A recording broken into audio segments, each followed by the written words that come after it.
set for translation into English. If you do not need it, you can give it now to our people attending the room, and you are happy with that.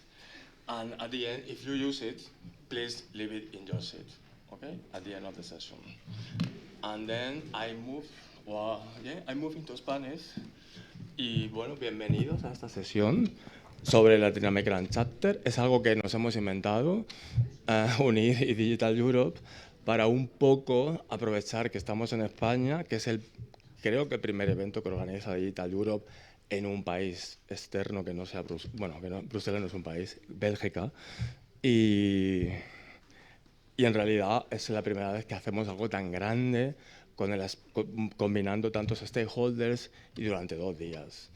Y queríamos aprovechar que España es por naturaleza el vínculo, el bridge entre Europa y Latinoamérica, por muchas razones y la historia común, para empezar a analizar cómo podemos identificar las barreras que tenemos de colaboración y de no solo colaboración a nivel científico, sino también a nivel más práctico, incluso las empresas, cuáles son las recetas para tener éxito si las hay y cuáles son las barreras. En este sentido, Digital Europe va absolutamente de la mano de UNIR, que es la Universidad Internacional de La Rioja, que tiene un despliegue fantástico en Latinoamérica y en Estados Unidos, y que creo que es la primera universidad europea de mayor despliegue en Latinoamérica, por tanto, es una asociación perfecta.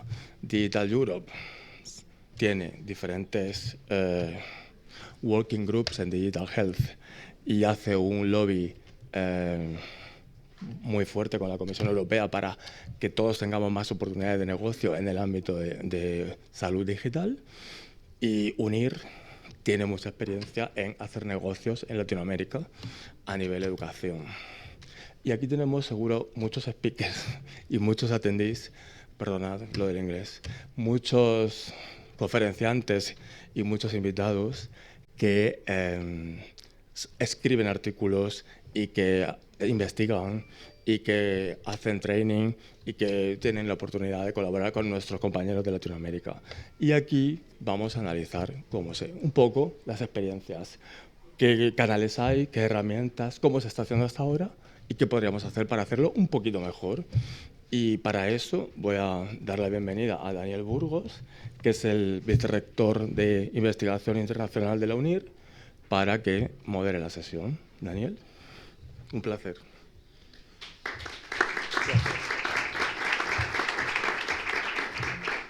Hola, buenas tardes a todos. Muchas gracias, José. Lo primero, dar las gracias a la Casa de América. Es un sitio fantástico, como veis. Uno de los edificios más bonitos de Madrid, desde mi punto de vista, bien conservado, y da gusto estar aquí, haciendo cosillas siempre.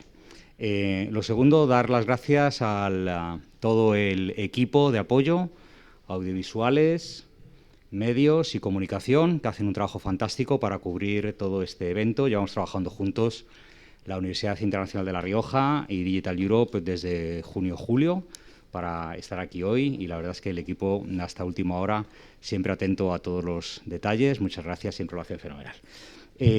Hoy tenemos una sesión más centrada ahora por la tarde en Latinoamérica y en España y en Europa, y vamos a ver cómo lo combinamos todo en poco tiempo, porque es una horita. Así que ya anticipo que nuestros maravillosos panelistas van a tener como 3 frases, así que les agradezco, luego se lo diré un poquito más en detalle, que vengan para 3 frases, las van a decir seguro que muy bien. Vamos a realizar un poquito cómo se puede trabajar, sobre todo en este contexto de salud digital. Entonces, ¿cuál va a ser el formato?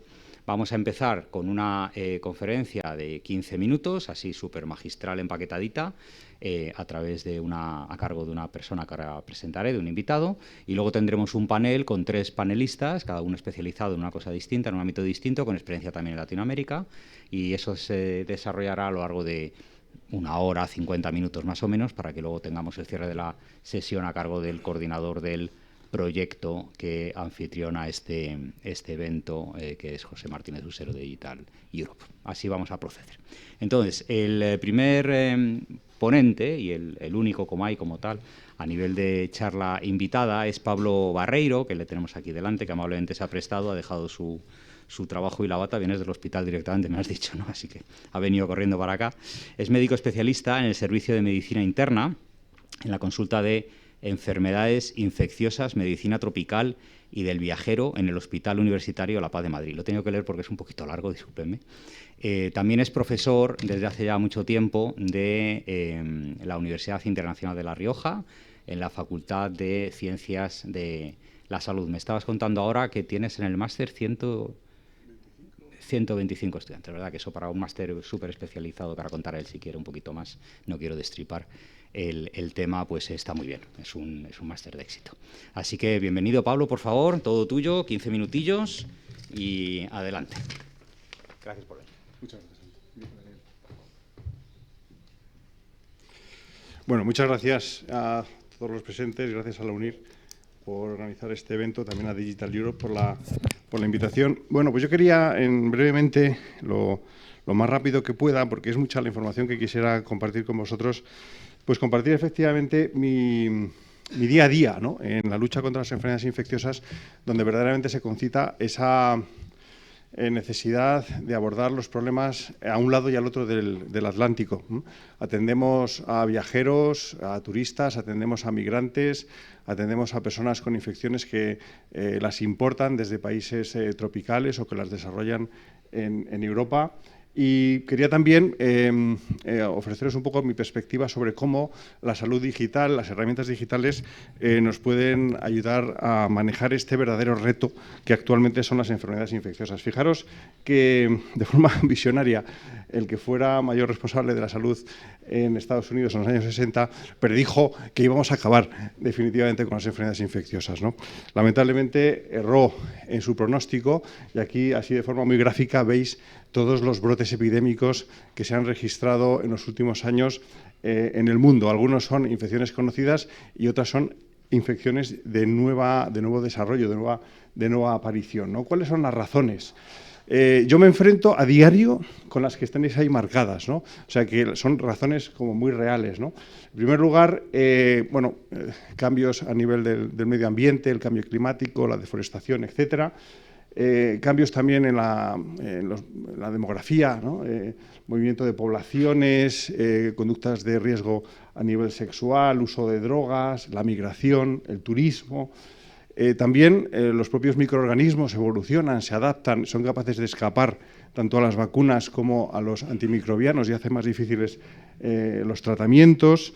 Y luego la propia medicina. La propia medicina a veces provoca infecciones, pues las intervenciones que realizamos sobre los pacientes, que introducimos las infecciones en su propio cuerpo y también, hoy muy especialmente, por el uso difundido de inmunosupresores, que son un factor para que se desarrollen más infecciones, y también por el uso a veces indiscriminado de antimicrobianos que provoca resistencias, ¿no? Hay muchas razones, por lo tanto, para justificar esta emergencia de las enfermedades infecciosas.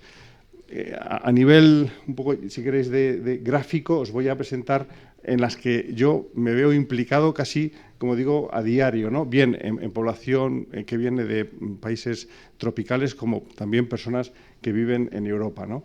Por ejemplo, el dengue, una infección bien conocida, transmitida por mosquitos, con 4 serotipos, que afortunadamente ahora tenemos una vacuna, pero que causa epidemias de forma recurrente en países tropicales y muy concretamente en los últimos años en Latinoamérica.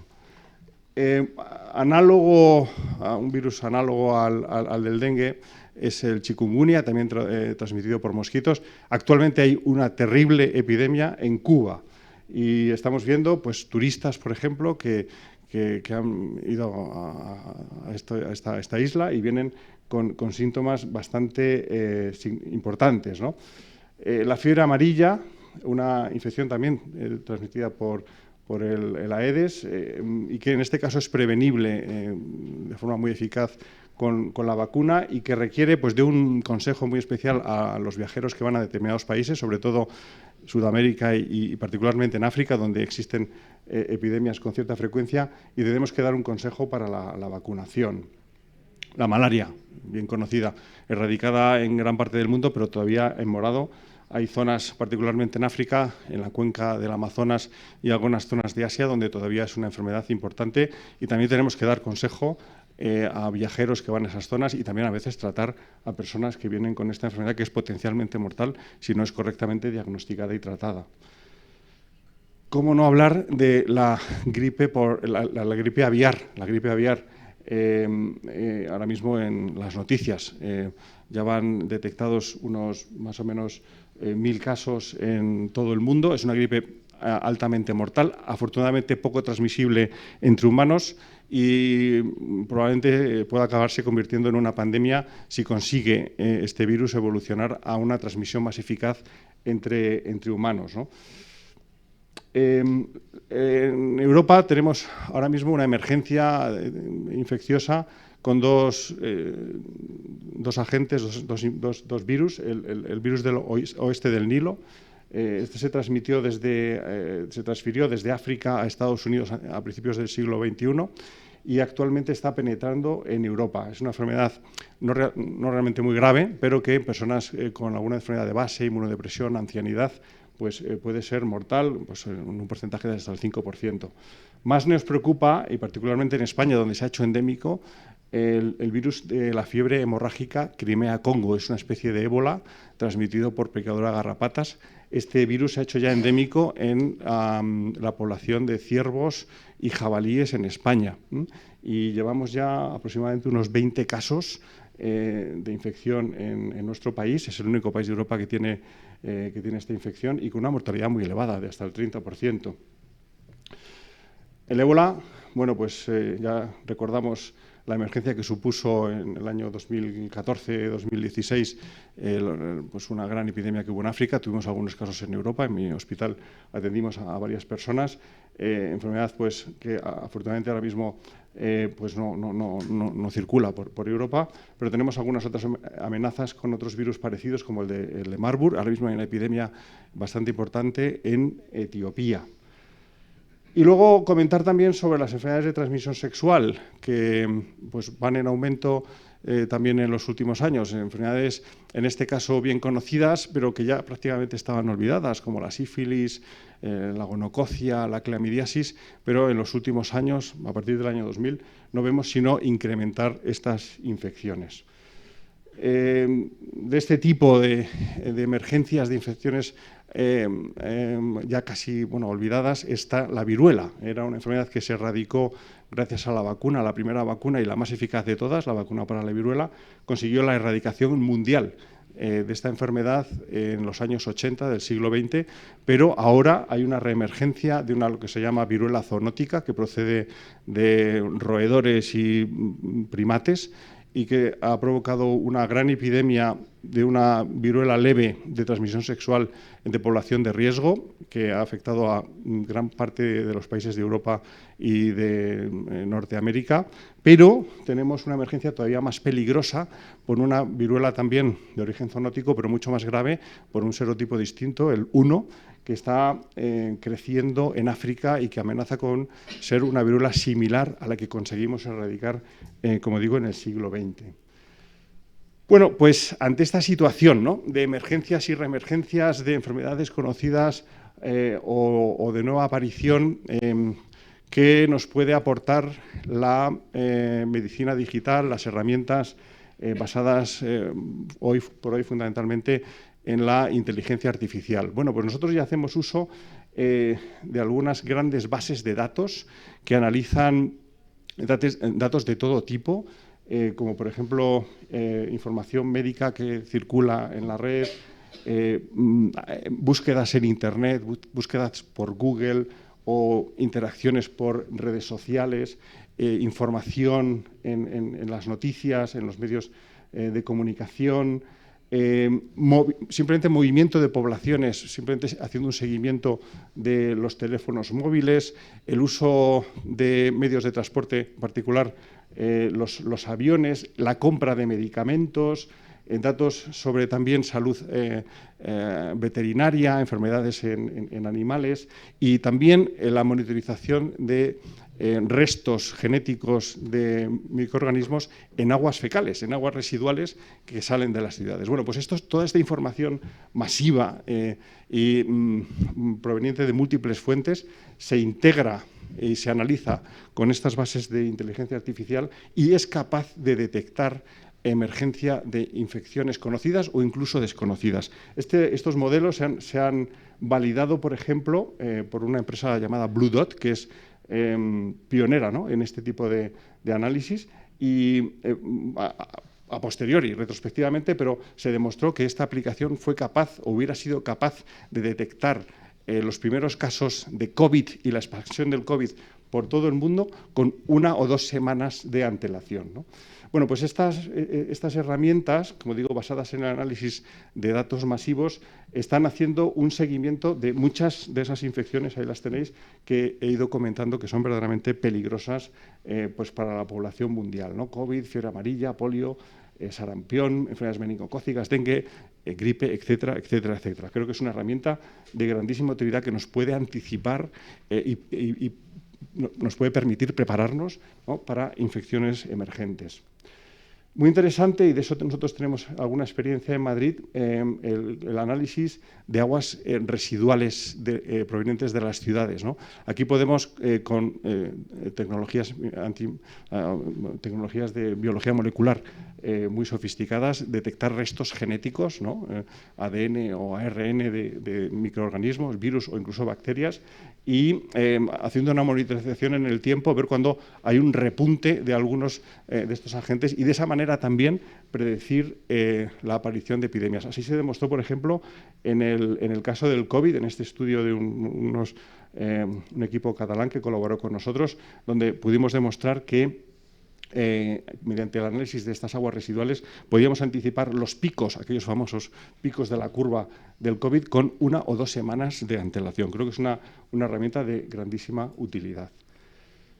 Bueno, otro aspecto en el que yo me veo muy implicado es en el consejo a los viajeros, a las personas que van a visitar países de riesgo particular, países de entorno tropical donde existen más infecciones, por un doble interés por los pacientes y también interés de salud pública para evitar que esas personas puedan traer de vuelta, introducir en nuestro país algunas de estas infecciones. Por ejemplo, ha habido casos autóctonos de dengue, de chikungunya, de Zika, incluso de malaria, en fin, enfermedades tropicales, pero casos autóctonos en algunos países europeos, particularmente en verano, cuando el vector, el mosquito, ¿no?, está circulante y puede transmitir la infección. Bueno, pues en lo que es el consejo al viajero, aquí la inteligencia artificial, pues hay múltiples herramientas que utilizamos. Claro, nosotros no podemos controlar todo lo que puede ocurrir a nivel de enfermedades infecciosas y más con lo que os he contado de las emergencias y reemergencias, y tenemos que estar muy al día y a veces tenemos que tomar decisiones en tiempo real. Bueno, pues hay aplicaciones para viajeros que pueden ellos mismos consultar los riesgos que pueda haber en sus destinos, en los países que van a visitar, y también algunas herramientas que no voy a detallar que utilizamos nosotros en tiempo real en nuestra misma mesa de despacho, en nuestro mismo PC, ¿no? Por poneros algunos ejemplos, este radar de enfermedades infecciosas, que es una iniciativa española de la Fundación IO, de gran utilidad, donde vamos recibiendo día a día, como digo, en tiempo real, pues emergencias epidémicas o casos incluso puntuales de infecciones que están ocurriendo en todo el mundo. Y podemos, por lo tanto, pues analizar los riesgos que puede tener nuestro viajero, pues por ejemplo, si va a viajar, en este caso, a la India, pues conocer si es necesario o no tomar alguna medida, por ejemplo, la vacunación frente al cólera, ¿no? ¿Hay riesgo de cólera? Pues esto lo podemos consultar sobre la marcha. Y así, pues infinitas posibilidades y una cobertura mundial, ¿no?, para detectar estas infecciones. Hay, de hecho, algunos accesos para algunas de estas infecciones que nos causa particular interés, como el dengue o la malaria. Aquí podemos saber cómo está la situación actual de estas enfermedades a nivel prácticamente del planeta, ¿no? Tenemos también disponibilidad de chatear, ¿no?, de chatear con estas aplicaciones y hacer preguntas directas dirigidas a esta medicina del viajero. Tenemos alguna duda concreta, pues hay chatbots, por ejemplo, una herramienta de origen desarrollada en Italia de gran utilidad y muy específica para respondernos estas preguntas. Y podemos incluso generar al paciente, o en este caso al viajero, una información personalizada por ejemplo, en un viaje a Angola, donde le podemos dar, para que se lleve en el bolsillo, los riesgos más importantes y las medidas más importantes que debe seguir, ¿no? Así que herramientas, como veis, de gran utilidad para tomar decisiones pues muy en poco tiempo. Quiero también hacer mención al riesgo de las resistencias en los microorganismos, muy en particular las resistencias en las bacterias a los antibióticos. Esto es un problema real. Nosotros cada día en el Hospital La Paz nos reunimos infectólogos, microbiólogos y epidemiólogos cada día para revisar los aislados que ha habido en el día anterior en diferentes muestras, sangre, exudados, etcétera, y ver qué aislados ha habido de bacterias y cuáles de ellas son las resistentes y tomar una decisión consensuada sobre cuál es el régimen antibiótico más adecuado para superar las resistencias y tampoco generar más resistencias, no contribuir más a este problema. Se estima que mueren más de 1 millón de personas en el mundo actualmente pues por infecciones resistentes y es posible que en los próximos años estas cifras puedan llegar a multiplicarse por 10, ¿no? Un verdadero problema, muy acuciante. ¿Qué puede hacer por nosotros estas herramientas de medicina digital? Bueno, pues ahora lo veremos. Aquí os dejo un poco las razones por las que tenemos esta emergencia de infecciones multiresistentes. La más importante, el uso indiscriminado de antibióticos a nivel mundial. Creo que esta es la razón fundamental. Y no solo en la medicina, digamos, humana, sino también en la medicina veterinaria. Y ahí es quizá probablemente donde más se estén generando estas resistencias. Y hay algunas otras razones importantes. Como digo, un problema distribuido pues por todo el mundo y como veis los gérmenes multiresistentes, aquí os marco quizá los que más problemas nos causan, originan una mortalidad en el paciente altísima, ¿no? Infecciones producidas por estos gérmenes resistentes tienen asociadas unas mortalidades superiores al 15% y pueden llegar a ser hasta del 70%, ¿no? Así que un problema médico de primera magnitud. La malaria, también estamos detectando problemas de resistencia a los únicos regímenes actualmente disponibles, para tratar la malaria. Ya no podemos utilizar la famosa cloroquina porque ya el plasmodium es totalmente resistente, ya tampoco podemos utilizar la mefloquina, solamente podemos utilizar regímenes basados en la combinación de artemisinas y ya están apareciendo resistencias, particularmente en África y en el sudeste asiático, a este fármaco imprescindible para tratar la malaria. ¿Qué podemos hacer o cómo podríamos atajar en la medida de lo posible este problema gracias a la medicina digital? Bueno, mejorando el diagnóstico de las resistencias. Nosotros testamos en todos los aislamientos que se hacen, particularmente en bacterias, la eficacia de los antibióticos, pero podemos mejorar todavía más ese estudio de las resistencias, no voy a entrar en detalles, utilizando herramientas de inteligencia basadas en inteligencia artificial. El seguimiento también, el detectar brotes o la aparición de bacterias resistentes. También basado, como he dicho antes, en el análisis de Big Data, podemos anticipar la aparición de estas cepas multiresistentes. Y también el desarrollo de nuevos antibióticos. Esta es una urgente necesidad. Necesitamos nuevos antibióticos, casi diría yo, nuevas familias de antibióticos que aborden las infecciones con otros mecanismos a los que todavía las bacterias no son resistentes y la inteligencia artificial está ayudando a descubrir, ¿no?, estos nuevos fármacos. Ejemplos, aquí os dejo algunos. El uso de ese diagnóstico personalizado basado en inteligencia artificial puede reducir el mal uso de antibióticos hasta en un 30%. Vamos a hacer un análisis y que nos va a decir ese análisis cuál es el mejor antibiótico sin que tengamos que recurrir a un antibiótico excesivamente de última elección. Detección, se ha demostrado en hospitales de brotes con herramientas basadas en inteligencia artificial y ya hay 6 antibióticos en desarrollo que se han desarrollado también con herramientas basadas en la IA, ¿no? Bueno, pues yo con esto quería poneros un poco por delante, ¿no?, el panorama de las enfermedades infecciosas, que como veis es una realidad, insisto, para mí es absolutamente cotidiana, y donde veo que es urgente, ¿no?, recurrir a nuevas estrategias, y creo que fundamentalmente las que se basan, ¿no?, en herramientas digitales nos pueden ser de grandísima ayuda para esta ingente batalla. Creo que podemos decir que estas herramientas nos pueden permitir detectar precozmente los brotes, nos pueden ayudar a usar mejor los antibióticos, a detectar también precozmente la aparición de resistencias a los antimicrobianos.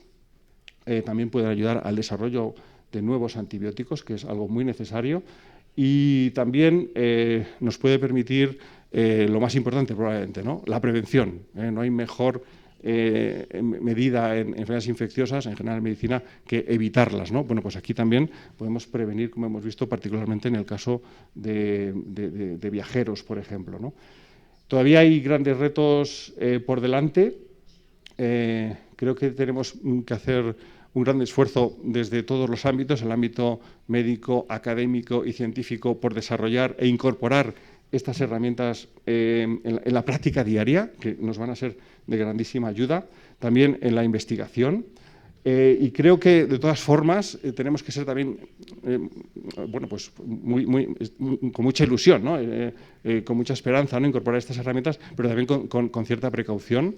Tenemos también una necesidad de tener datos sobre la validez, ¿no?, de estas herramientas antes de incorporarlas de forma rutinaria en nuestra práctica diaria, ¿no? Así que, bueno, creo que estamos ante pues, una situación complicada en cuanto a las enfermedades infecciosas, pero con herramientas que pues, esperamos que en un futuro muy próximo nos puedan ser de gran ayuda. Ahora bien, estas herramientas, no olvidemos que no son más que una ayuda, ¿no? Nunca suplirán, ¿no?, la función del médico. Nosotros haremos uso de, como dice ahí, de los algoritmos, pero solo nos fiaremos de lo que nos diga nuestra experiencia y nuestro propio análisis, ¿no?, de la situación. Pues nada más, con esto yo quería hacer esta panorámica y no me entretengo más. Muchas gracias.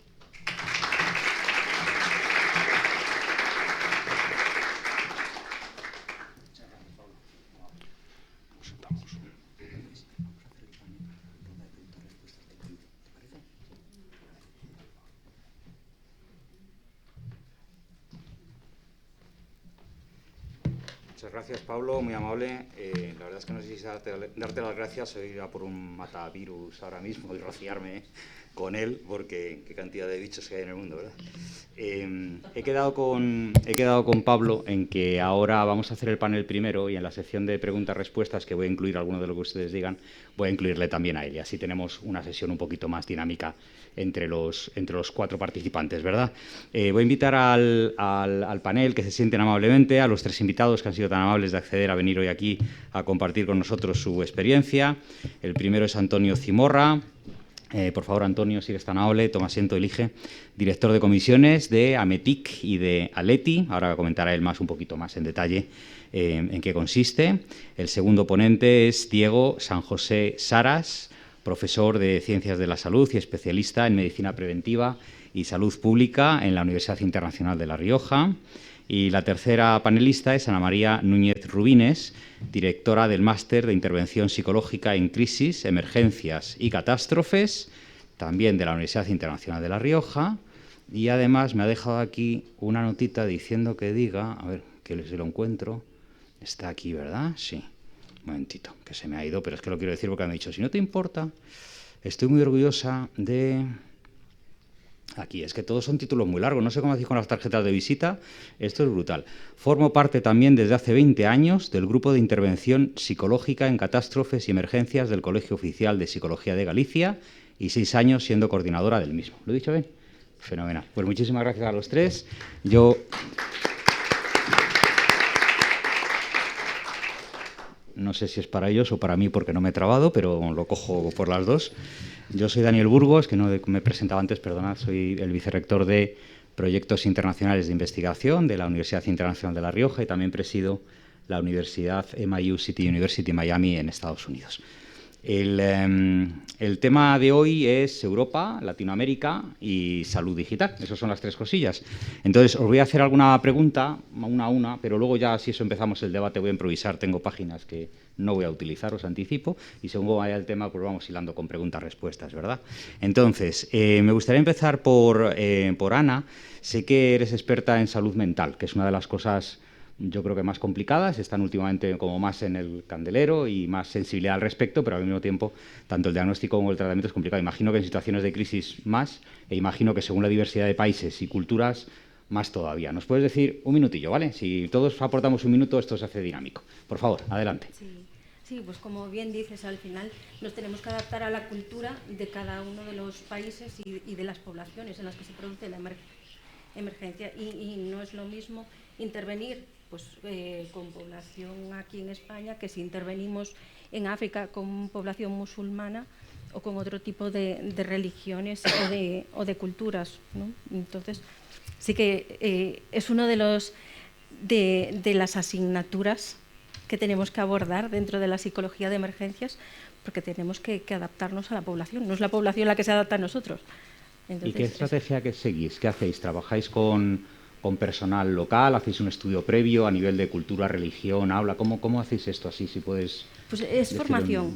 Es formación. De hecho, en el máster que acaba de salir de la UNIR tenemos contemplada una asignatura con esas diferencias culturales a la hora de abordar, pues por ejemplo, el duelo, de abordar un suicidio, que no se ve igual en todas las poblaciones. Claro, fenomenal. Muchas gracias. Antonio, me comentabas que tenéis una especial vinculación entre Ametic y Latinoamérica, y me cuentas un poquito en qué consiste, cómo hacéis ese asociacionismo entre los diversos países, por favor. Claro que sí. Ametic es una asociación de referencia en el ámbito digital, representa la industria tecnológica española y como tal pues somos miembros de nuestros homólogos europeos, Digital Europe, organizadores de este evento, encantados de estar por aquí, pero también existe otra asociación equivalente en el ámbito latinoamericano que se llama ALETI, Asociación Latinoamericana de Entidades de Tecnologías de la Información, de la que Ametic es miembro, además miembro fundador, porque como proveedores de tecnología entendemos que el estar unidos a nivel latinoamericano es algo fundamental. Trabajemos en el ámbito español, europeo, latinoamericano. Al final el tema de la salud digital es importante para el contexto tecnológico y existen multitud de organizaciones, multitud de empresas de nivel global, de nivel particular, de un tamaño más grande, más pequeño, especializadas en el ámbito de la salud con una oferta más global que precisamente tienen en su interés, en su provisión de soluciones, algunas dedicadas al ámbito de la salud digital. Tanto en Ametic a nivel español tenemos una comisión de salud digital donde se reúnen los principales proveedores, analizamos cuál es el estado de desarrollo pues tanto de la medicina, del cuidado de la salud, de los cuidados sociales, de ese concepto One Health que nos comentaba el doctor Barreiro anteriormente, en el que entra a formar parte tanto el cuidado de la salud humana como el de la ambiental y el de la animal, que interactúan entre sí y están relacionadas. Y también en el ámbito de la Federación Latinoamericana de ALETI, pues hay una comisión específica sobre salud digital en la que participamos más de 20 países, más de 20 Ametics, vamos a decir así, del ámbito latinoamericano. Compartimos propuestas, iniciativas, necesidades y muy en el marco y en el contexto de lo que es el objetivo de esta sesión de hoy. Fenomenal. Ahora profundizaremos un poquito más. Diego, tu especialidad es la seguridad del paciente, que yo entiendo que, como ocurría también con Ana antes, el tema de la contextualización cultural debe ser un punto a considerar, ¿verdad? Efectivamente. Bueno, primero de todo agradeceros por invitarme a hablar de este tema, y efectivamente la contextualización cultural es un tema bastante crucial dentro de la seguridad del paciente. Yo particularmente, donde el campo en el que más he desarrollado la actividad dentro de este campo, que al final la seguridad del paciente no deja de englobar muchísimas actuaciones que tienen que ver desde la reducción de infecciones, la formación en cultura de seguridad, la reducción de incidentes relacionados con los cuidados de los pacientes. He trabajado más todo el tema que tiene que ver con la medición de eventos adversos. Y dentro de la medición de eventos adversos ha sido muy importante, al menos para lo que ha sido nuestro grupo de investigación, la colaboración entre España y Latinoamérica a la hora de visibilizar la problemática derivada de esa frecuencia de eventos adversos relacionados con la asistencia y situar, poder hacer estudios comunes en distintos marcos permite aumentar esa visibilidad sobre esta problemática y concienciar a organizaciones como la Organización Mundial de la Salud, ¿no?, pues de lo importante de coordinar actuaciones entre todos los estados para al final, bueno, pues reducir los problemas derivados de seguridad del paciente, mejorar la calidad asistencial y mejorar la atención a todos los niveles. Fenomenal. Y si nos ponemos un poco en el eslogan en el tema de la conferencia, ¿verdad?, acerca de salud digital, claro, la incorporación de tecnología no es nueva, por supuesto, se incorpora lo mejor que pueda haber y lo más prudente que pueda haber. Lo que pasa es que últimamente estamos un poco arrollados, ¿no?, con tanta inteligencia artificial. Podríamos haber llamado al Congreso inteligencia artificial y datos hasta en la sopa, porque todo el mundo habla absolutamente de lo mismo, da igual que sea medicina, que sea cualquier otro ámbito, ya sea agricultura, farmacéutico, por hablar de otros temas que tienen que ver con salud o están directamente dentro del sector, ¿verdad? Entonces, ¿cómo sobrevivimos a congeniar todo este avance tecnológico con el fundamento? Yo entiendo que tratar salud mental, el paciente, el asociacionismo dentro de las distintas patronales, AMETIC, de cada uno de los países, pues conlleva una sensibilidad, ¿no? No hay que dejarse arrollar por las novedades, pero al mismo tiempo hay que incorporarlas y mantener ese toque humano, como decía antes el profesor Barreiro, ¿verdad?, como decía Pablo. ¿Cómo abordáis eso? Cualquiera de los tres, por favor, voy a lanzar preguntas y vais contestando como verdaderamente queráis. Pues en el ámbito de las emergencias, realmente todo este boom de la digitalización, pues es un arma de doble filo, porque al final, cuando ocurre algún tipo de suceso, sea un desastre natural, sea un ataque terrorista, sea lo que sea, nos bombardean, ¿no?, con todas esas noticias y tenemos día y noche todas esas noticias continuamente yendo ahí. Por un lado, nos informan de lo que está pasando, pero por otro lado nos sobreinforman de lo que está pasando. Y eso también genera, pues, cierta afectación en la salud mental de la población, incluso aunque sea población que está alejada, ¿no? Pensemos en los atentados del 11S, que casi los vivimos en directo, y que estaban las televisiones continuamente emitiendo imágenes, ¿no?, y las fobias a los aviones llegaron a todo el mundo, ¿no? Y esa alarma social realmente se contagia a todo el mundo. Entonces, por un lado, sí es verdad que nos proporciona muchas herramientas y nos es muy útil, pero por otro lado, mal utilizada, también causa mucho daño. Mira, ¿queréis ampliar alguna? La tecnología es un habilitador. Es un facilitador de desarrollar según qué actividades, y en el ámbito de la salud es algo muy necesario. Es algo muy necesario en nuestros días a nivel de atención, a nivel de cuidados de la ciudadanía y a nivel de gestión de los recursos sanitarios. Hoy en día, sin tecnologías no seríamos capaces de atender las necesidades que tiene la población en los distintos ámbitos de los que estamos hablando. Tenemos que tener en cuenta también que las tecnologías nos facilitan, digamos, desarrollar, prestar servicios allá donde sea. ¿Vale? Es cada vez más habitual que no necesitemos tener al paciente al lado, en la mesa de al lado, sino que pueda estar, pues, a cientos o miles de kilómetros y le estemos haciendo una intervención quirúrgica. Entonces, al final, eso es algo que tenemos que aprovechar. En el mundo de las tecnologías, y yo soy ingeniero de telecomunicación, yo no soy del ámbito puramente sanitario, por más que por mi experiencia, pues como decía, pues al final tengo que comentar este tipo de cosas. Soy ingeniero de telecomunicación, llevo más de 30 años trabajando en el ámbito de las tecnologías y cada día empieza nuevamente el desarrollo de las tecnologías. El futuro empieza hoy, pero es que eso ocurre hoy, mañana. Es un sector, digamos, con una capacidad de desarrollo muy amplia. Yo no estoy hablando de ciencia ficción, del futuro empieza hoy y qué va a pasar dentro de 50 años. Estoy pensando en que no conocemos lo que va a pasar tecnológicamente dentro de 2 años, como no sabíamos hace 2 que a día de hoy íbamos a utilizar las tecnologías hasta el punto en el que lo estamos utilizando. Entonces, yo desde luego lo que sí que sugiero y propongo es ver ese lado amable de las tecnologías, ese lado de compañero imprescindible, sin el que ya muchas de las cosas que hacemos también en el ámbito sanitario no podríamos desarrollar. Muchas gracias, Antonio.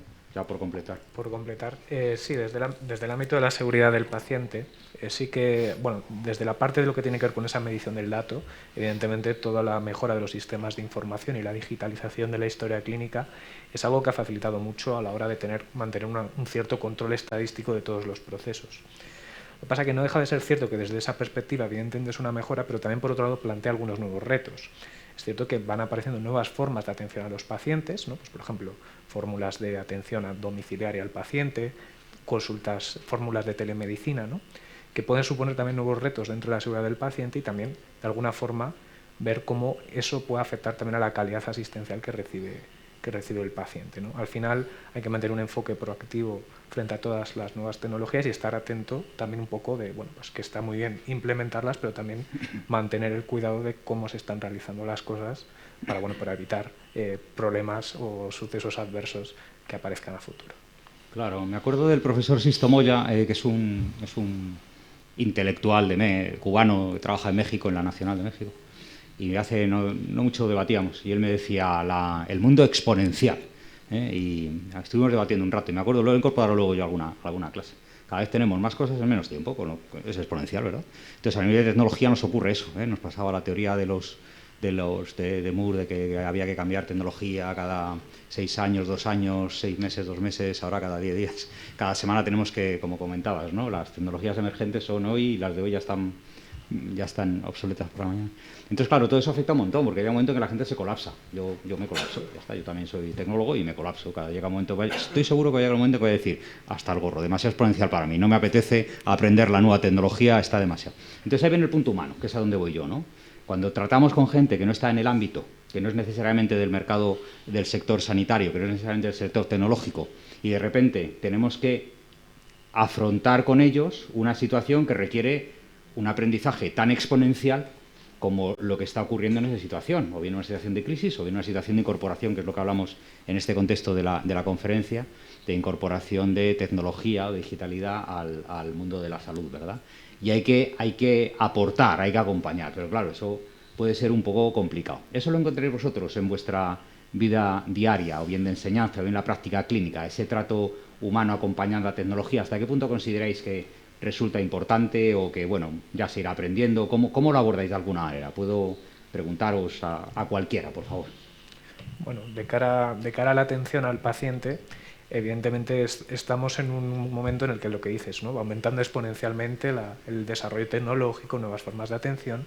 Y es cierto que, sobre todo en perfiles de pacientes, igual pacientes pues, de más edad, ¿no? Al final la mayoría de uso del sistema sanitario tiene que ver con pues, pacientes con enfermedades crónicas, con con una población relativamente envejecida, ¿no?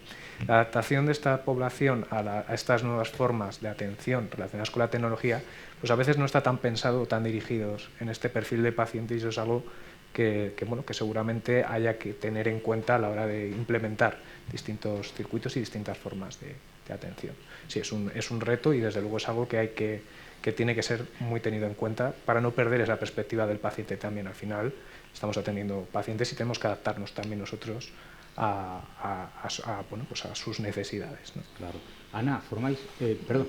No, bueno, adelante, por favor. Yo quería comentar, y ese reto que estamos comentando, no perdamos de vista el sentido de esta sesión, que son la posible colaboración Europa-Latinoamérica. Al final estamos hablando de un ámbito muy amplio, con unos escenarios muy distintos, en los que precisamente, digamos que tanto el personal sanitario como todo el ecosistema de la salud, como los propios pacientes, tienen unas circunstancias muy diferentes. Uno de los grandes retos que tenemos en ese proyecto y en ese proceso de colaboración entre Europa y Latinoamérica es ver cómo coordinamos esas distintas situaciones. Nosotros, desde la parte europea y muy especialmente desde la Unión Europea, pues tenemos digamos, ciertas cosas comunes a nivel político, a nivel legislativo.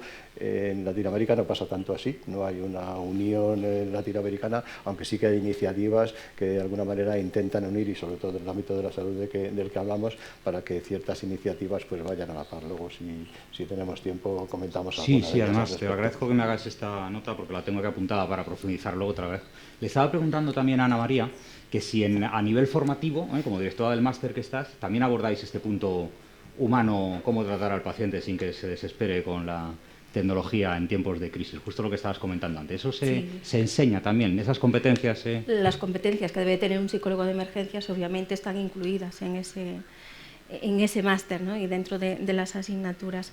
Y claro, a raíz de la pandemia es que no nos quedó otra que adaptarnos también a las nuevas tecnologías, porque justo durante ese periodo en el que estuvimos confinados teníamos pacientes o incluso surgían situaciones de emergencia que no nos quedaba otra que atenderlos de forma telemática. Entonces, pues es una herramienta más que hemos incorporado a la forma de atender y que en ese sentido también es útil, desde luego. ¿Y también se produce entre continentes?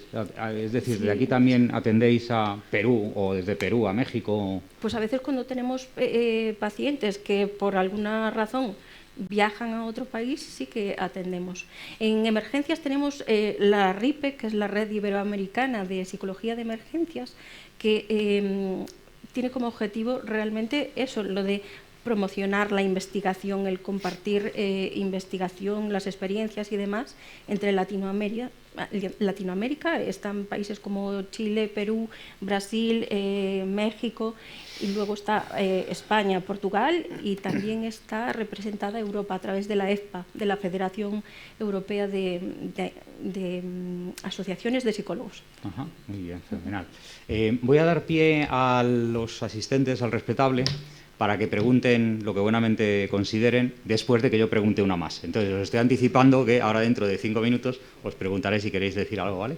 Espero que os parezca bien, ¿eh? Si no hay pregunta, yo sigo aquí, que tengo rollete para rato, no hay problema. Pero creo que es interesante incorporar las inquietudes de los profesionales de la salud que entiendo que hay en esta sala y que han venido a esta sesión, ¿verdad?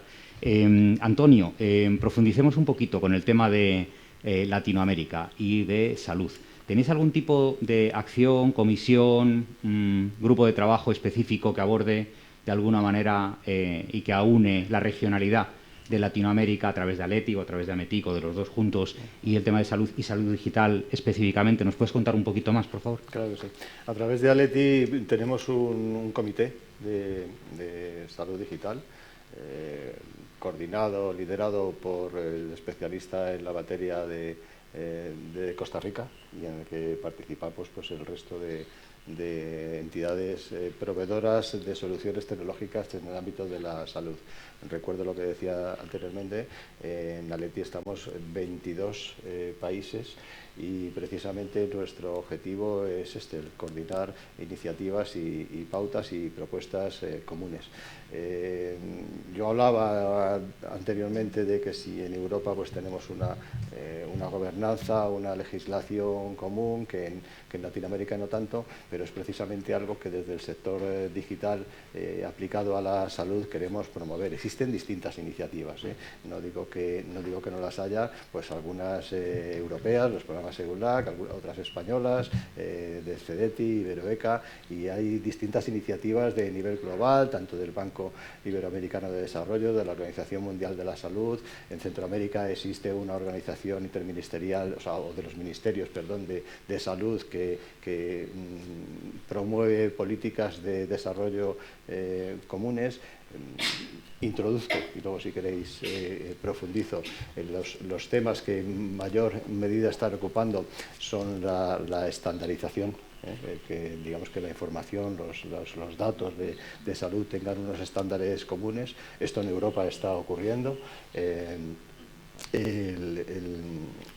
HL7 Fire, en Europa es el estándar de facto, en Latinoamérica hay muchas iniciativas que pretenden promover la existencia de ese estándar, pero muchos de estos programas que sin duda existen, lo que vienen a ser es para desarrollar, habitualmente, ¿no?, para desarrollar una parte de esa salud, del cuidado digital de la salud en un país u en otro, pero lo que no hay, lo que se echa en falta, y a lo mejor foros como este pueden promover, es que haya iniciativas realmente pensadas para la colaboración entre países, no tanto individualmente cómo se aplica la tecnología en uno de estos países que estamos comentando, sino para la colaboración. Y si esa colaboración encima es entre continentes, pues más interesante todavía. Muchas gracias, Antonio. Diego, tengo entendido que también estás especializado en envejecimiento y cronicidad, ¿verdad?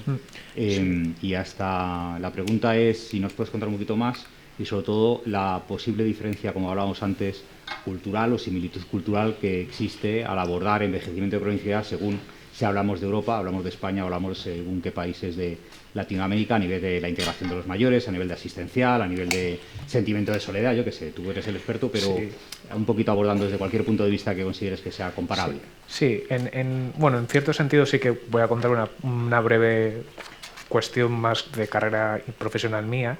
Yo yo trabajo en el Hospital Universitario Ramón y Cajal, en el Servicio de Medicina Preventiva, y desde ahí estamos desarrollando una unidad de enlace con las residencias de mayores dentro a nivel nacional. Esto es una colaboración pionera de cómo los servicios de medicina preventiva, de la misma forma que trabajan con los servicios hospitalarios, pueden acercarse también al ámbito residencial, participar en estrategias de seguridad del paciente en este ámbito, en estrategias de prevención de infecciones en este ámbito. Digamos que bueno, esto es un proyecto piloto que hemos puesto en marcha desde el hospital con una intención a medio plazo de que se pueda extender el modelo a todo el resto de la comunidad autónoma y eventualmente bueno, pues que se planteen igual, si esto va confirmando los resultados que de momento estamos teniendo, poder implementarlo también a nivel nacional. El problema que nos encontramos, y esto va a responder también a las dificultades que nos vamos a encontrar a la hora de exportar estos modelos a América Latina, es que la atención sociosanitaria en la Comunidad de Madrid te puedes encontrar residencias con mucha heterogeneidad, muchas diferencias entre residencias más medicalizadas, con cierto grado de tecnificación en su actividad, y luego otras residencias que no realizan prácticamente actividad sanitaria.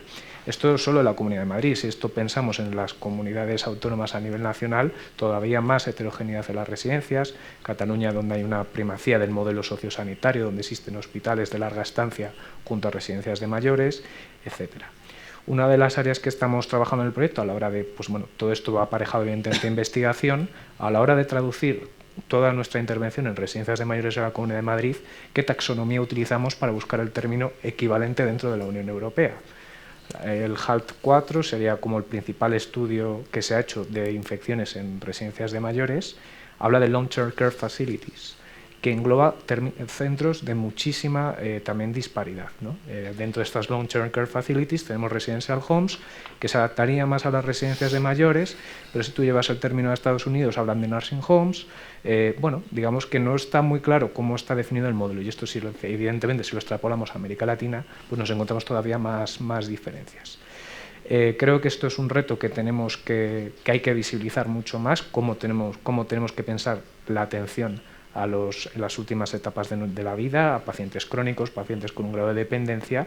Hay que visibilizar mucho más iniciativas locales, porque muchas veces de iniciativas locales pues se pueden extrapolar algunas medidas más macro, ¿no? De lo micro trasladarlo a lo macro, y por supuesto, evidentemente, adaptar todo esto a otros contextos pues va a ser todavía mucho más complicado, porque el modelo de atención de Colombia, de Ecuador, de México no es homogéneo, ¿no? Entonces habrá que hacer un trabajo muy importante de adaptación, pero todo tiene que nacer primero de una concienciación de los decisores políticos y de los que se encargan un poco de diseñar todas esas estrategias en salud. Muchas gracias. Ana María, una última pregunta para ti antes de dar paso al respetable, que ya os anticipo que lo voy a preguntar después de esta, ¿vale? Cuando existe una emergencia, curiosidad personal, ¿vale?, y enviáis a un equipo de psicólogos, entiendo, y de terapeutas especializados, ese equipo también necesita de terapia? ¿Necesita pre y post? Es decir, ¿tiene que pasar por el proceso de alguna manera? ¿Utilizáis tecnología de alguna manera o es de tú a tú entre personas? ¿Cómo montáis esto? Bueno, un poco de tecnología utilizamos a veces. Es verdad que en nuestra preparación para poder intervenir siempre trabajamos el autocuidado personal, ¿no? Entonces, es algo que ya llevamos desde antes. En el momento de la emergencia, también al trabajar en equipos, siempre nos apoyamos unos a otros. Pero luego, una vez que acaba la emergencia, hay situaciones pues, que pueden dejarnos un poquito más tocados, ¿no? Como puede ser, pues, por ejemplo, el accidente del tren del Albia, ¿no? Donde pues, casi todos teníamos a alguien conocido o teníamos pues a lo mejor un niño, y si teníamos hijos de la misma edad, pues como que nos tocaba un poquito más, ¿no? Entonces tenemos otro equipo de psicólogos que de forma telemática también nos hace ese seguimiento y nos hace esa atención en caso de que salgamos pues, afectados por la emergencia. Fenomenal, muchas gracias. Para esta ronda de diálogo un poquito más abierto voy a invitar al profesor Barreiro. Pablo, por favor, si eres tan amable, a la cuarta silla y te incorporamos al panel improvisadamente. Y lo primero que voy a hacer es darte la palabra, porque antes me he dado la palabra y te he dicho, luego, ibas a comentar algo sobre el tema del exponencial, la tecnología y tal, todo tuyo. No, me ha resultado muy interesante, gracias a vuestra interacción, porque además he visto aquí claramente como los 4 elementos fundamentales, bueno, en fin, importantes, ¿no?, en esto de la lucha contra, bueno, mil problemas médicos, pero en particular las enfermedades infecciosas, ¿no?, el clínico, el epidemiólogo, el de las tecnologías y el aspecto humano, ¿no? Yo creo que es fundamental el cuidar el aspecto humano. Nosotros tenemos efectivamente en la UNIR, tengo la suerte de participar en uno de los másteres de bioética de mayor impacto. Yo creo que el aspecto ético también es importante abordarlo. Cuando nosotros luchamos contra las enfermedades infecciosas, tenemos que balancear, por un lado, la salud individual y la salud pública, ¿no? Y a veces las medidas de salud pública afectan al individuo, como tú muy bien decías, ¿no? Entonces yo creo que hay que contemplar 4 elementos fundamentales que además un poco nos implican a todos, ¿no? El primero es buscar el bien común, ¿no? O sea, y eso es responsabilidad de todos, probablemente es más responsabilidad de las autoridades sanitarias, ¿no?, que deben diseñar, ¿no?, las estrategias para la prevención, pero contando con la población, evidentemente, y con cada uno de los individuos que se van a ver afectados por ella, ¿no? Y entonces es muy importante que esa búsqueda del bien común tenga en cuenta otros 3 elementos, ¿no? Uno es, en primer lugar, la buena práctica, es decir, que sean medidas justificadas, ¿no?, argumentadas, sólidamente y científicamente probadas, ¿no?, para que la población se pueda adherir de buena gana, digamos, de buena voluntad a ellas, ¿no? Si no, se va a sentir violentada, ¿no?, por esas medidas. Creo que esto es fundamental. Luego, otro elemento es también un término de equidad, es decir, esas medidas también hay que adaptarlas. No podemos hacer lo mismo con ancianos, ¿no?, que con niños, con lactantes, ¿no?, o en la edad escolar, ¿no?, o en mujeres en unas razas que en otras, ¿no? Eso también es fundamental analizarlo, ¿no? Y por último está la comunicación, ¿no? Hay que hacer un seguimiento de las medidas que estamos tomando y comunicárselo a la población, ¿no?, para que la población vea que ese sacrificio que se le pide, ¿no?, en mayor o menor medida, pues merece la pena. Está dando buen resultado o no está dando buen resultado, entonces hay que cambiar de estrategia, ¿no? Y aquí viene un poco lo de cómo se manejan todos estos elementos, ¿no? Yo creo que todos en la pandemia hemos vivido todos estos 4 elementos de una manera en nuestras propias carnes, ¿no? Y hemos visto en qué medida, ¿no?, las medidas estaban suficientemente justificadas, estaban suficientemente adaptadas a cada una de las poblaciones, estaban suficientemente bien informadas o se nos estaba un poco manipulando, como tú muy bien has dicho antes, ¿no? Yo creo que estos son aspectos también muy importantes que hay que contemplar, aspectos humanos de la medicina, que hay que contemplar en la lucha contra las enfermedades infecciosas, ¿no? O sea y creo que estos 4 elementos son muy importantes, ¿no? Fenomenal, Pablo, muchísimas gracias. ¿Alguna pregunta, por favor, que tenga algún participante en el Congreso? Más que bienvenida, que tenemos 4 expertos y, como decía Pablo, hay como 4 pitufos distintos, cada uno especializado en una cosa. Por favor, adelante. Mira, espera un momentito al micro para que te vaya bien por el streaming y salgas al mundo y seas famosa. Sí, sí, pasa bien, sí. Eglis González, de European Patient Advocacy Institute, pero originaria de Venezuela. Una pregunta sobre todo con el doctor Pablo. Muy interesante toda la información de las enfermedades infecciosas. Me pregunto, tal vez no tiene nada que ver con tecnología, pero si no han incluido un poco lo que es las enfermedades infecciosas con Chagas, que ha sido un problema muy grave entre Latinoamérica y Europa, o en Latinoamérica y Estados Unidos, y al ser silencioso no lo ven, no lo testean, no lo rastrean, y es un problema que genera a nivel de muchos años el afectar a las personas y toda la parte laboral, porque genera una enfermedad cardiológica bastante importante. ¿Tienen alguna data de eso? ¿Hacen algún seguimiento sobre eso? Sí, muchas gracias. Una grandísima pregunta. Yo me he centrado más en emergencias infecciosas. Hablamos en este caso de una infección latente y con evolución crónica. Efectivamente, hay que ser muy sensible también a detectar estas poblaciones que puedan tener este tipo de infecciones menos aparentes, ¿no? Y el Chagas es un magnífico ejemplo. Lo puede ser también la infección por el virus HTLV, que también hacemos un seguimiento bastante estrecho. Bueno, y algunas otras infecciones como parasitarias crónicas, estrongiloidiasis, esquistosomiasis, en fin.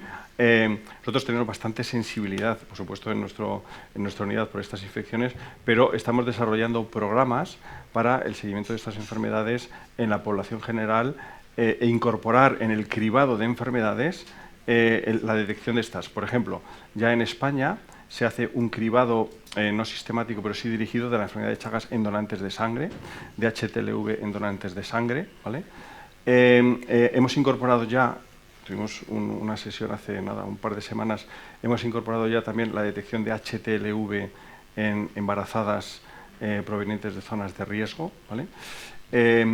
Y de los migrantes que vienen, sobre todo de África, circunstancias humanas terribles, nosotros tenemos un acuerdo con los servicios sociales para que toda persona que viene en estas condiciones sea también estudiada por nosotros. Enfermedades como la tuberculosis, la sífilis, infecciones parasitarias crónicas, estrongiloidiasis, esquistosomiasis, etcétera, etcétera, etcétera.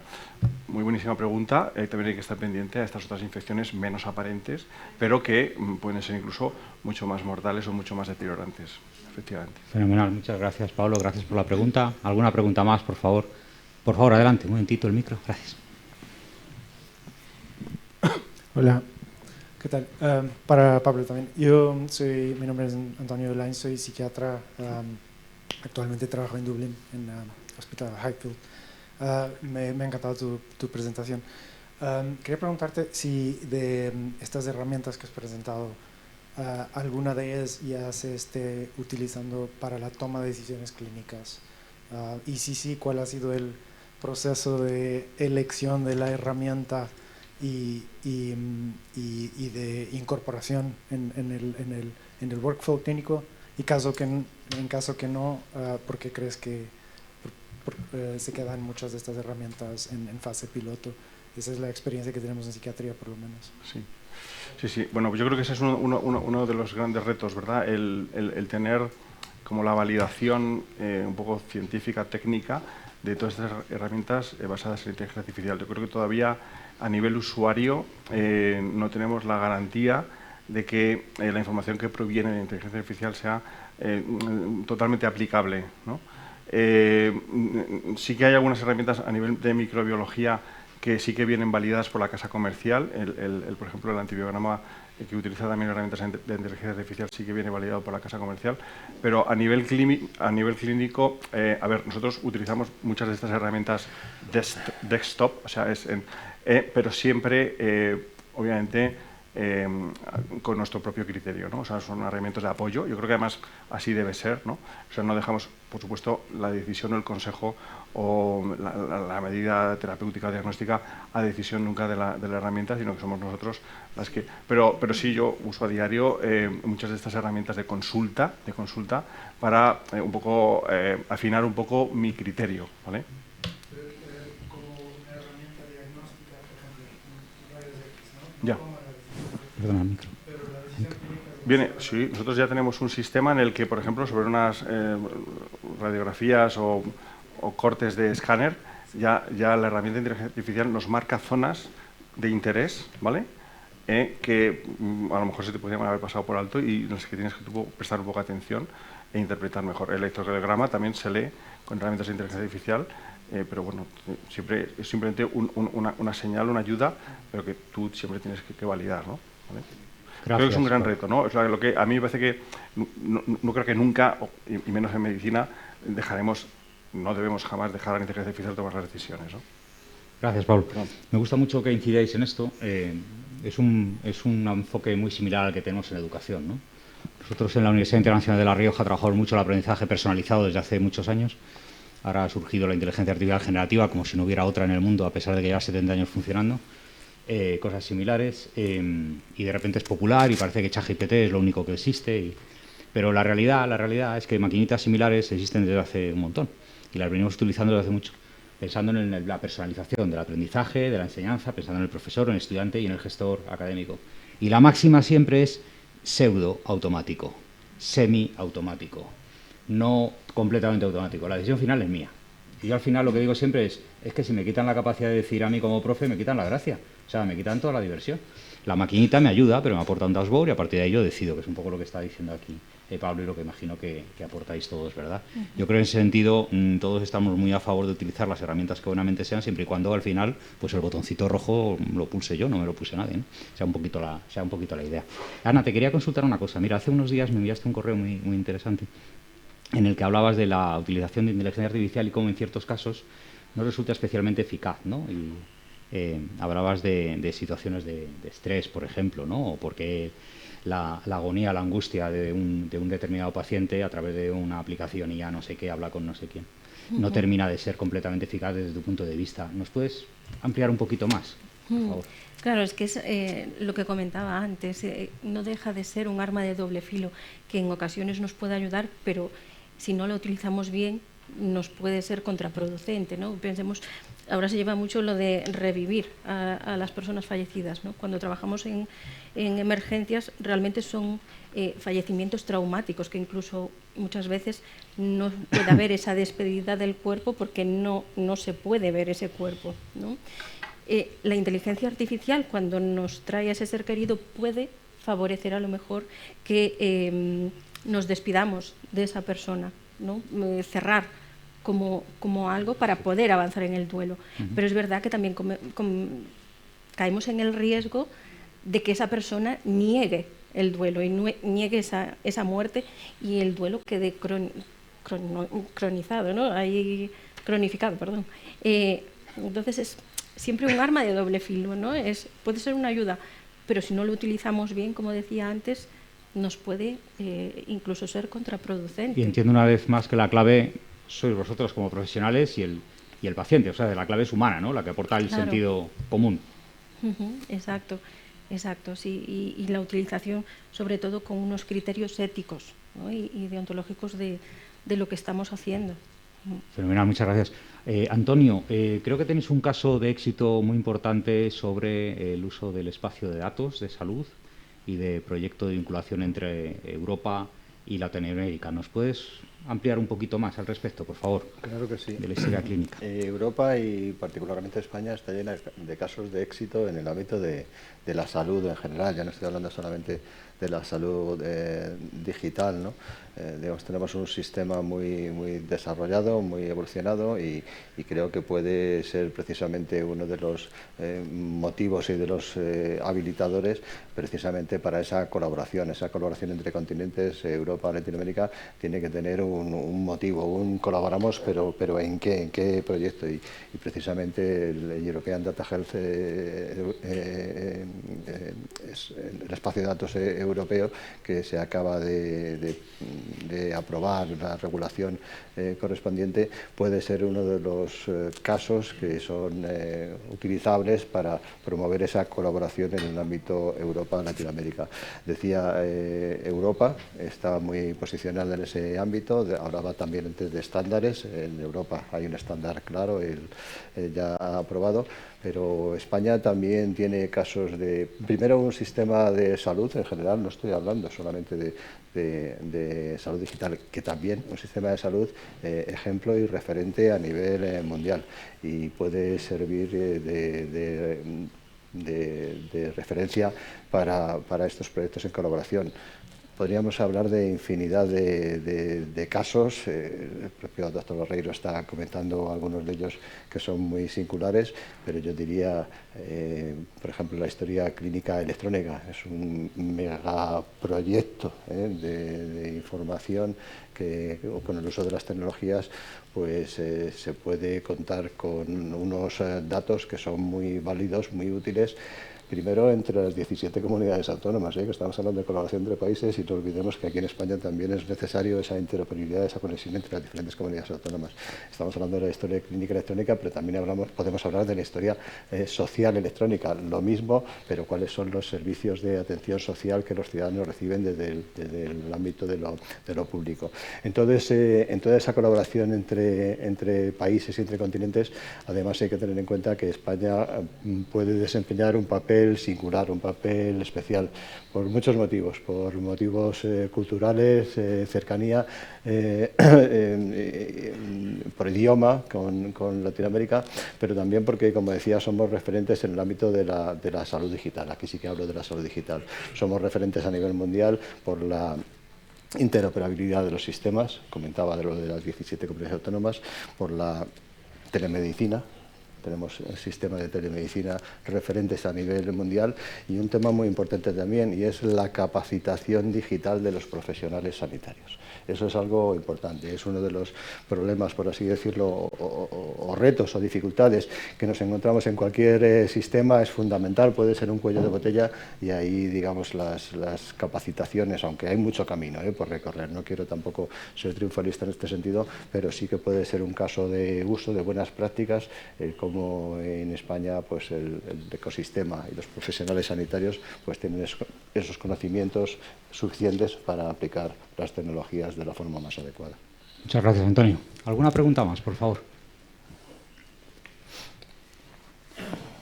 Adelante, Fernando. Gracias. Yo me quería dirigir a Diego. No quiero hablar de mi libro, pero de un libro que me interesa. En vuestro servicio habéis sido pioneros en la implantación de algunas herramientas digitales que, bueno, conozco, y que Paloma antes en alguna ponencia anterior nos ha hablado, y de algunas con éxito y con premios y con bastante reconocimiento, ¿no?, en el ámbito sanitario, ¿no? Pero sí me gustaría saber cómo ha evolucionado, cuál ha sido el despliegue, la aceptación en el mundo sanitario. Estoy hablando de adecuas, de no hacer, de vacines. Si me puedes brevemente comentar un poco cómo estáis viendo el desarrollo y la implementación de esas herramientas digitales. Gracias. Muchas gracias por la pregunta. Sí, efectivamente, bueno, Paloma antes ha hablado de algunas de ellas. Ella es un ejemplo muy claro dentro del hospital, pues cómo ha desarrollado ese cuadro de mandos para la vigilancia de multiresistentes, la automatización de informes de cara a los servicios. Bueno, todas estas iniciativas, pues la verdad es que tienen un principio voy a diferenciar las iniciativas. Por un lado, las aplicaciones que hemos desarrollado, las que has mencionado, Adecuas, la aplicación No Hacer, que tienen un principio con un auge bastante fuerte cuando se empieza a divulgar. Luego tiene una parte de meseta como que pierde un poco la moda, y luego de vez en cuando tiene como algunos picos en los que, bueno, pues te encuentras que gente vuelve a descargarla, vuelven a llegar preguntas en el caso de la aplicación del No Hacer, con preguntas concretas o correcciones incluso que nos han propuesto a posteriori. Lo que sí que creo que y toca también para yo también en mi caso con el proyecto que estamos haciendo con las residencias, hemos desarrollado una aplicación que coge datos de la historia clínica electrónica, y aprovechamos esa digitalización para presentar cuadros de mandos con distintos indicadores que nos puedan ser útiles para el seguimiento de distintas cuestiones. En nuestro caso, en mi caso más concreto, hospitalizaciones por eventos adversos originadas en residencias, permite de una forma muy visual a profesionales que igual no están tan acostumbrados a recibir ese tipo de información, a interpretar según qué indicadores, ver de forma muy visual la carga de determinadas causas de hospitalización o de microorganismos multiresistentes y demás. Al final esto va evolucionando, va mejorando. La realidad es que la aceptación es muy positiva, y bueno, lo único que hay que, bueno, evidentemente mantenerla, seguir, porque bueno, pues es el camino para generar esa conciencia a los profesionales en cuanto a estos temas, ¿no? Alguna de las Perdona, el micro, Fernando, por favor. Sí, ahí tenéis a Emetic, ¿no? Para que os ayude a hacer alguna spin-off de vuestras aplicaciones, porque la verdad es que yo que las conozco y que he tenido la suerte de utilizarlas, y cualquiera se las puede descargar. De aquí luego, si queréis, las descargáis de la tienda de aplicaciones, son fantásticas y yo creo que deberían tener mucho más recorrido. Es cierto que bueno, sois médicos, no sois empresarios, pero yo creo que ahí sí habría algún recorrido. Muchas gracias. Gracias a ti. ¿Alguna pregunta más, por favor? Usted repite, no sé si es posible. Cortita, ¿vale? Bueno, si no hay nadie más. No, un poco con Antonio y Ana. Si puede profundizar un poquito cómo es esa interacción con Latinoamérica en cuanto a la tecnología, cómo es esa transferencia, cómo es recibida, ha ayudado, qué tanto ha ayudado, cómo ha sido esa adaptación, porque los sistemas son completamente diferentes a nivel de salud. Y un poco en ese sentido, Ana, ese apoyo por lo menos de los psiquiatras con este tipo de emergencias, ¿hay alguna transferencia de aquí para allá? ¿Alguna especie de preparación de los psicólogos locales en Latinoamérica para precisamente ayudar a nivel local y no solamente acá en España?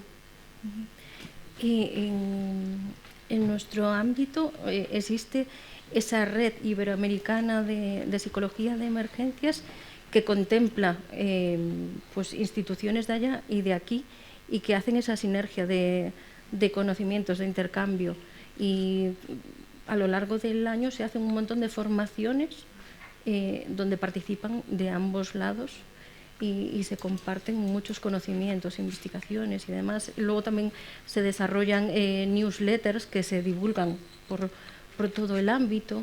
Así que se está trabajando en ese sentido, más que la atención directa de aquí hacia allá. Pero la formación sí que está y a lo largo del año se realizan bastantes. Yo de mi parte, cuando preguntaba cómo hemos hecho, yo no lo hablaría como algo que ya ha ocurrido. Es algo en lo que precisamente venimos trabajando. Nosotros lo que intentamos es poner en común ambos ecosistemas, el de la salud y los cuidados y el tecnológico. Y esta es una de las tareas fundamentales que desarrollamos desde cualquiera de las asociaciones tecnológicas. Podemos hablar de Ametic, podemos hablar de Digital Europe, podemos hablar de Aleti. Es fundamental poner en común ambos ecosistemas para que esas tecnologías estén realmente al servicio de los que realmente son los profesionales. La salud digital no debe entenderse como un tema tecnológico, sino como una transformación. Es el habilitador, el facilitador para que esos servicios de salud se conviertan en algo global. Como decía anteriormente, pues en el ámbito tecnológico las cosas cambian de forma muy dinámica y dentro de 2 años será relativamente diferente y dentro de 5 muy diferente. Vamos a ir viendo cada vez con más frecuencia aplicaciones y soluciones de cuidado de la salud a nivel global. Para que sea indistinto esa telemedicina, para que sea indistinto que sea de una comunidad española a otra, de un país europeo a otro, o de un país europeo a uno latinoamericano, o de uno latinoamericano a uno europeo, ¿vale? Eso cada vez va a ir ocurriendo más y veremos iniciativas. Tiene que haber, ¿qué tenemos que hacer para esos proyectos en colaboración? Tenemos que primero tener, ahí ya no hablo tanto de tecnología, ni siquiera del ámbito del ecosistema de la salud, sino del ámbito político, acuerdos, pactos de Estado entre países o entre continentes para tener proyectos de desarrollo de salud y a partir de ahí pues ir gestionando distintas iniciativas en colaboración en la que, insisto, Europa está en una situación, pues bueno, en este caso digamos que las necesidades que hay en el ámbito tecnológico son compartidas, son globales. En el ámbito sanitario realmente tenemos un buen nivel de desarrollo y otro punto que no he mencionado, donde tenemos un buen nivel de desarrollo en Europa, para lo bueno y para lo malo, es en el regulatorio, que también es muy importante que al final la aplicación de las tecnologías en cualquiera de estos contextos que estamos hablando pues cuente con una regulación muy trabajada, muy desarrollada, y ahí pues en Europa somos una referencia también. Fenomenal, muchas gracias, Antonio. Pablo, quería comentarte, en el máster este tan exitoso un centenar largo de estudiantes de bioética. ¿Trabajáis también en la parte tecnológica con ellos? ¿Cómo integrar inteligencia artificial, datos, espacio de datos, todo esto que estamos hablando ahora de alguna manera? Bueno, pues estamos justamente renovando los contenidos con toda la burocracia que eso supone para incorporar pues estos avances que son, claro, es que son cuestiones de reciente aparición, ¿no? Y sí que hay alguna dedicación a la ética de la inteligencia artificial aplicada a medicina, ¿no? Pero es un ámbito en el que todavía la verdad es que estamos aprendiendo, ¿no? Aprendiendo primero de cuáles son los verdaderos usos prácticos que se le pueden dar y luego después qué problemas éticos está generando, ¿no? Yo creo que todavía es un campo en el que tenemos mucho que aprender. Y quizá aquí lo más importante es tener esa sensibilidad, que decimos muchas veces, sensibilidad ética, ¿no? Para utilizarla con criterio, ¿no? Fenomenal, Pablo. Oye, ¿y los médicos allí en el hospital recibís formación específica sobre uso tecnológico? ¿O se basa más en el interés personal de incorporar y estar siempre a la última, que lo tenéis ahí constante en vuestra carrera? ¿Hay alguna formación continuada, digamos, reglada dentro de lo que es la sanidad pública que sí que ofrece educación en nuevas tecnologías? Sí. Y luego tenemos algún grupo de investigación dentro del propio hospital, dentro del Instituto de Investigación de la Paz, que estamos desarrollando algunos programas, algunos proyectos de investigación para la aplicación de la inteligencia artificial en la práctica diaria. Nosotros tenemos un proyecto ahora mismo de la monitorización de la consulta con herramientas de inteligencia artificial para obtener un informe médico en tiempo real y estamos también intentando desarrollar un asistente virtual para viajeros que les pueda orientar sobre la necesidad de tomar algunas medidas, específicamente algunas vacunas que requieren pues todo un proceso más complejo como la fiebre amarilla, si son necesarios o no para que tengan que venir o no, por ejemplo, a la unidad o lo puedan resolver todo con el médico de cabecera, cosa que facilita mucho, ¿no? Una aplicación nuestra que le dé un consejo previo al paciente para que vea si lo necesita venir con nosotros o lo puede manejar todo con el médico de cabecera, ¿no? Qué interesante. Estaba pensando, estamos desarrollando un proyecto ahora con la Comunidad de La Rioja estamos creando el primer corpus oral en español para trabajar con inteligencia artificial, ¿no? Y la idea es trabajar con varias variedades dialectales, 8 en concreto, de todo el mundo, de español. Y una de las cosas es casos de uso aplicables y estamos pensando, hay una serie que ya están descritos, pero algunos se podrían ampliar. Y el tema de la contextualización, interculturalidad de todo lo que estáis comentando sería un buen añadido como caso de uso práctico para... Bueno, ya os escribiré para engañaros a que participéis en algo, ¿vale? Diego, perdona, en el Ramón y Cajal, ¿verdad? ¿En tu hospital también tenéis algún tipo de formación sobre o bien la parte tecnológica o bien la parte de la multiculturalidad, contextualización con otros países en Latinoamérica? Seguramente de esa parte de multiculturalidad falte más formación. Sí que existen programas, opciones de cursos, de formación continuada. Es cierto que están un poco, no son obligatorios para el profesional, entonces al final depende un poco de los intereses del profesional, evidentemente. Nosotros, por ejemplo, en el servicio tenemos una consulta de vacunación de pacientes de riesgo, pues evidentemente ahí también a veces vemos pacientes pues que vienen de alguna ONG, de Salud Entre Culturas concretamente, pues hombre, ahí sí que me interesa adaptarte un poco y aprender todo sobre esas diferencias culturales, ¿no? Pero digamos que tendríamos esa parte de formación continua. Así que tenemos también en el servicio que dentro de las aplicaciones hay una que has mencionado, la de las recomendaciones de consultas. Nosotros tenemos una que es la de Quick Vaccine, que es una aplicación que básicamente, según la condición de riesgo del paciente, le orienta a qué vacunas son necesarias para que, bueno, pues, de acuerdo a los calendarios de vacunación, esté protegido, pues, utilizando las herramientas que disponemos, que al fin y al cabo son las vacunas.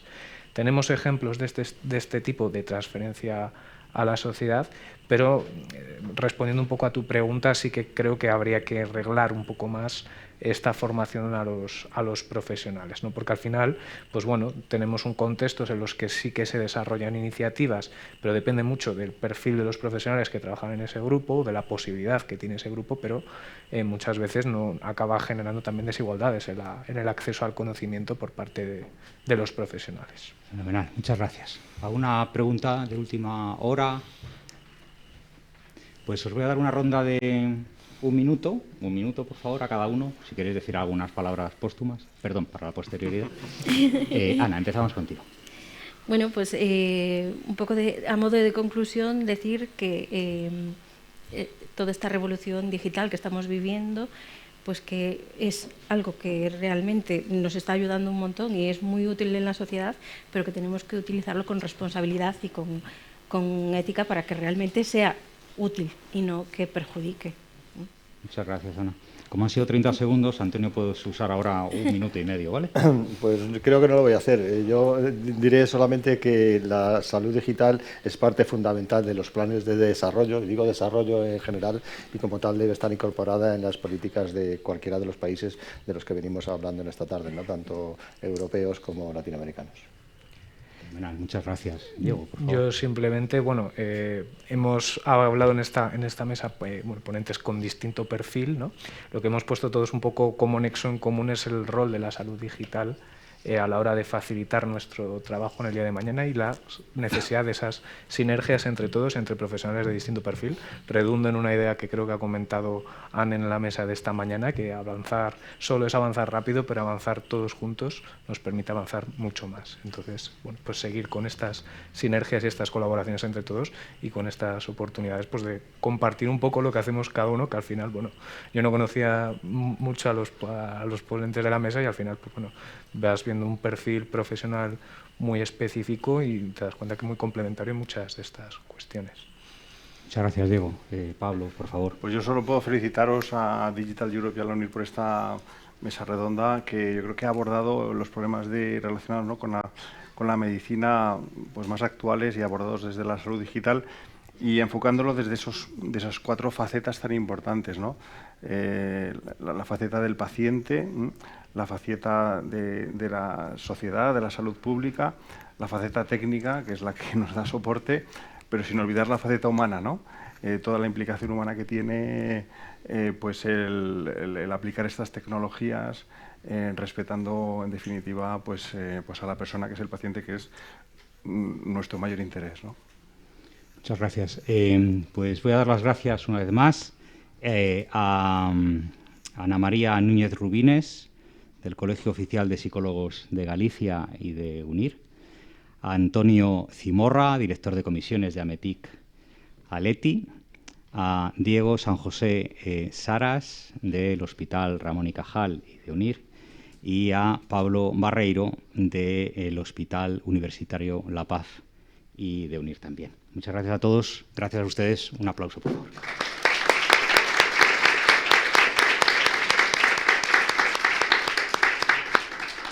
¿Nos van a sacar alguna foto o algo juntos? ¿Sí?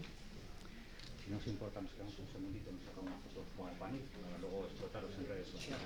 Muy bien. Fenomenal. Sí, claro. Nos ponemos de pie, si os importa. Ah, sí. Venga, pero vamos a poner de pie mejor. Yo no soy el mejor, lo vimos allá. Perfecto. Ahí está.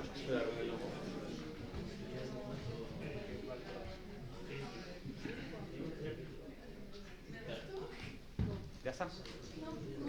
No, todavía no. Sí, repetimos. Déjame hablar con vosotros. Dime. Ah, claro, por favor. Perdón, que viene nuestro director.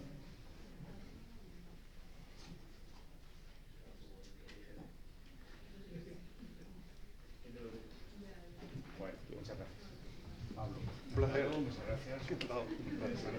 Y Capo Rodolfo.